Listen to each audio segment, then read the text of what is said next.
ఈ వీడియోలో శాస్త్రీయ పద్ధతి, ప్రకల్పన పద్ధతి, scientific method and project method ఈ రెండిటి మధ్య కంపారిజన్ చేస్తూ నేర్చుకోవడానికి ప్రయత్నం చేద్దాం. ఈజీగా గుర్తుంటుంది.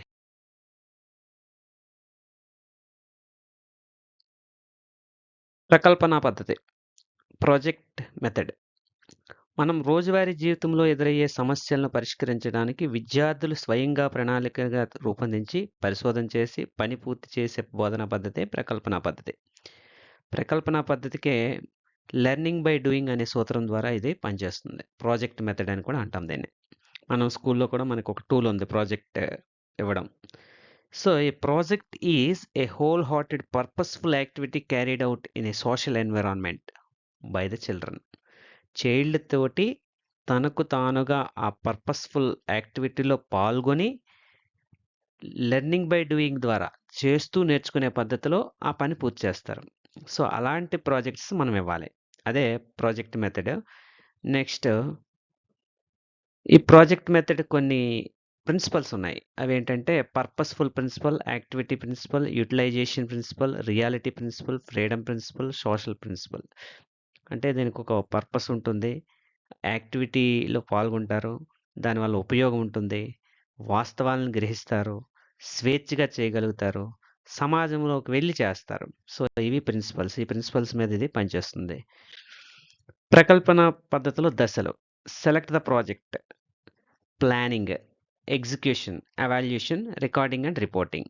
ఇవి ప్రాసెస్ దశలు.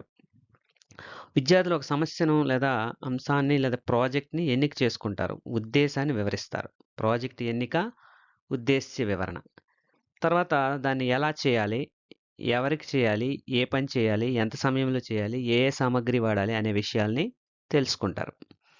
తర్వాత దాన్ని ఎగ్జిక్యూట్ చేస్తారు. ప్రణాళిక ప్రకారం పని చేయడము. ఇలా ఎగ్జిక్యూట్ చేస్తారు. ఎగ్జిక్యూట్ అయిన తర్వాత ఎవాల్యుయేషన్ ఫలితాలను పరిశీలించుకుంటారు. వాళ్ళు చేసినటువంటి పనిని స్వయంగా పరిశీలించుకొని తర్వాత రికార్డింగ్ దాన్ని ఒక నివేదిక రూపంలో తయారు చేసి రిపోర్టింగ్ చివరగా తెచ్చి రిపోర్ట్ చేస్తారు. ఇది ప్రకల్పన పద్ధతిలో స్టేజెస్, దశలు. ప్రకల్పన పద్ధతిలో వచ్చేటటువంటి కొన్ని ఇంపార్టెంట్ బిట్లు వీటి గురించి తెలుసుకుందాం. పిల్లవానిలో అధిక వికాసం చేకూర్చేది క్రీడ అని తెలిపినవాడు ఫ్రోబెల్. ఇవన్నీ కూడా ప్రకల్పన పద్ధతికి సంబంధించిన బిట్లు. ప్రాజెక్ట్ పద్ధతిలో కేంద్ర బిందువు ఎవరు? అంటే విద్యార్థి.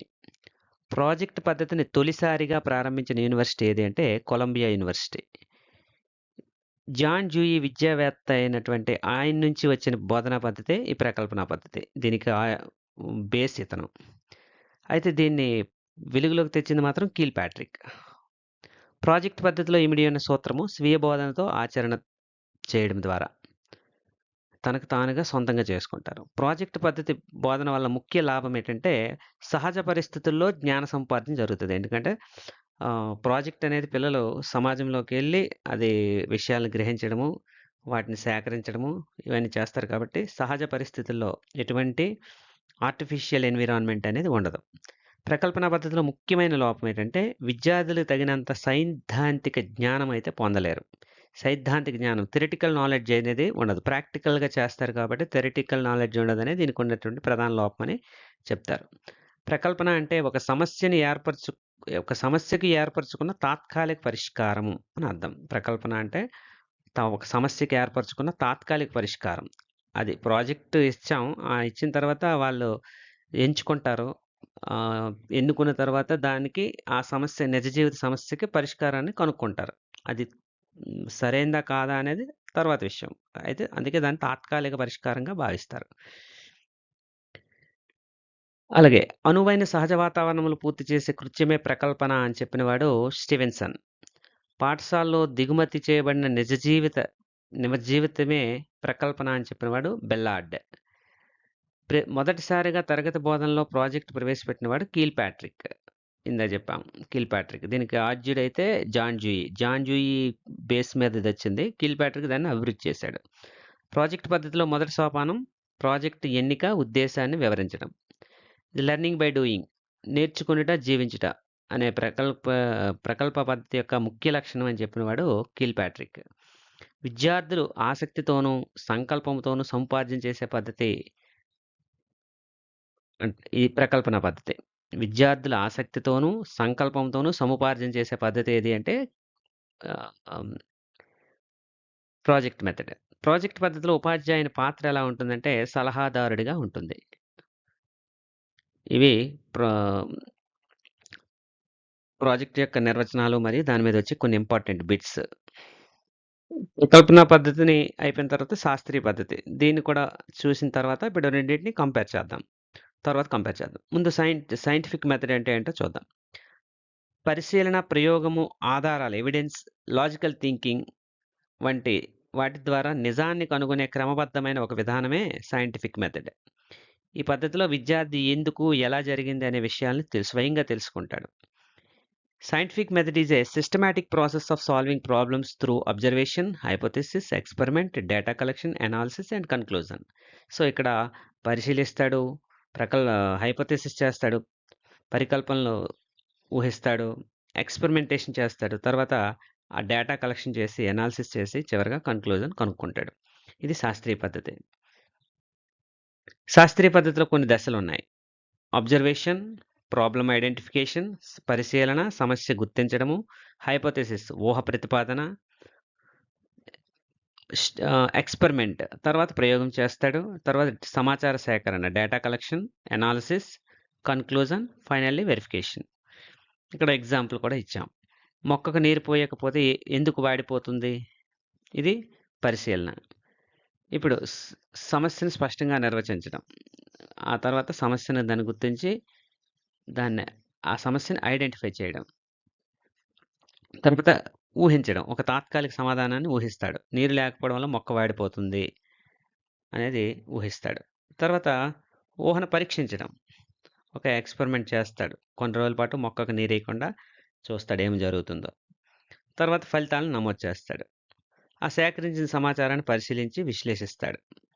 ఫైనల్గా తాను అనుకున్న ఊహ హైపోథెసిస్ కరెక్టా కాదా అనేది ఒక నిర్ణయానికి వస్తాడు, కన్క్లూజన్. Finally verification, ధృవీకరిస్తాడు. చేసిన తర్వాత ధృవీకరిస్తాడు. ఇది ఇందులో స్టెప్స్.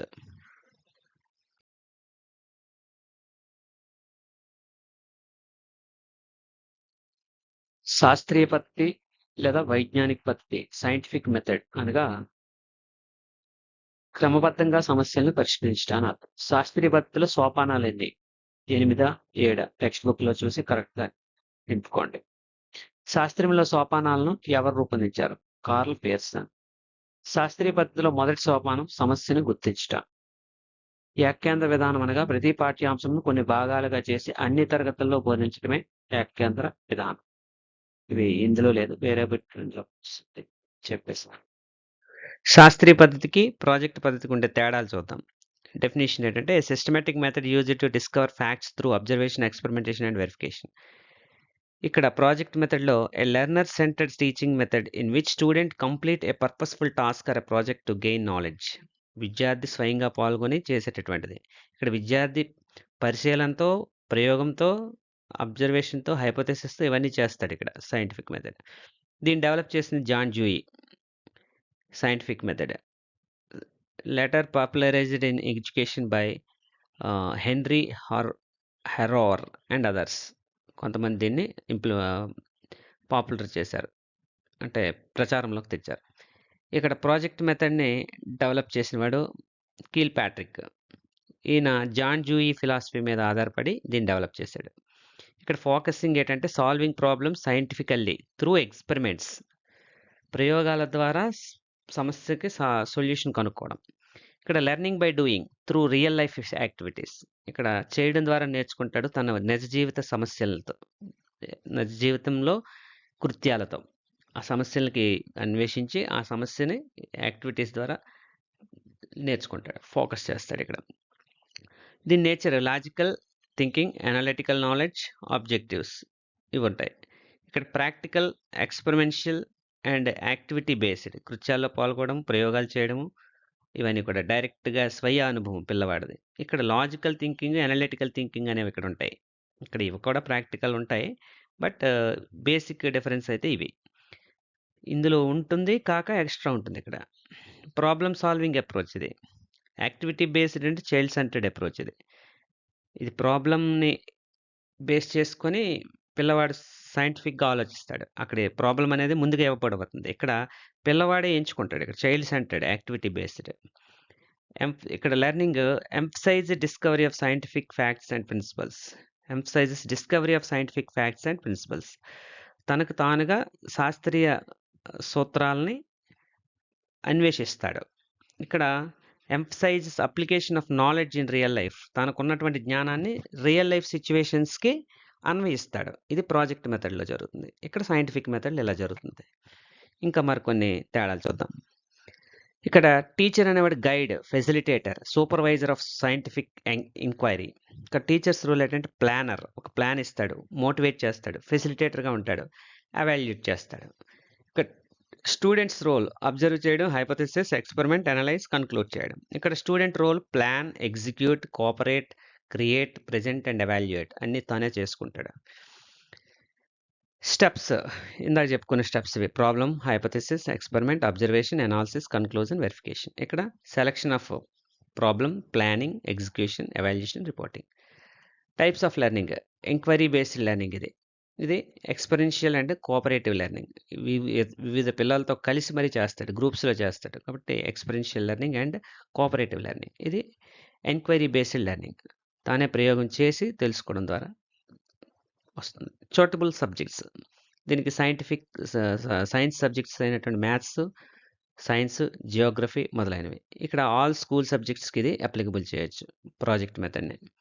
ఇది ప్రాజెక్ట్ మెథడ్, ఇది scientific method. Skill developed: scientific attitude, critical thinking, logical reasoning అనేవి స్కిల్ డెవలప్స్ అవుతాయి. ఇక్కడ creativity, leadership qualities, team work, communication, problem solving ఇలాంటివి ఇక్కడ డెవలప్ అవుతాయి. Accuracy of results and scientific reasoning: ఇక్కడ రిజల్ట్స్ అనేది యాక్యురేట్గా ఉంటాయి. ఇక్కడ quality of project, participation, presentation and learning outcomes మీద ఆధారపడి ఉంటుంది. ఇక్కడ ఎవాల్యుయేషన్ అనేది ఆ రకంగా జరుగుతుంది.